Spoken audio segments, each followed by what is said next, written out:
Harisree creations presents day to day May 29.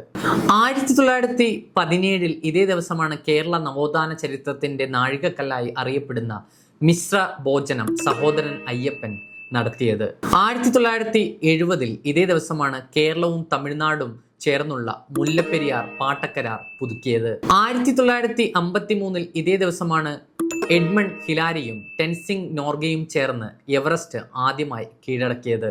അതുകൊണ്ട് തന്നെ ഈ ദിവസം എവറസ്റ്റ് ദിനമായി അറിയപ്പെടുന്നു. 1987 ഇതേ ദിവസമായിരുന്നു മുൻ പ്രധാനമന്ത്രിയും കർഷക നേതാവുമായിരുന്ന ചരൺ സിംഗ് അന്തരിച്ചത്. 2006 മെയ് 29 മത്തായി ചാക്കോ എറണാകുളം ജില്ലയിലെ ലേക്ക് ഷോർ ഹോസ്പിറ്റലിൽ വെച്ച് സത്യപ്രതിജ്ഞ ചെയ്യുന്നത്. ഇദ്ദേഹമാണ് കേരള നിയമസഭയ്ക്ക് പുറത്ത് ആദ്യമായി സത്യപ്രതിജ്ഞ ചെയ്യുന്ന വ്യക്തിയായി കണക്കാക്കപ്പെടുന്നത്.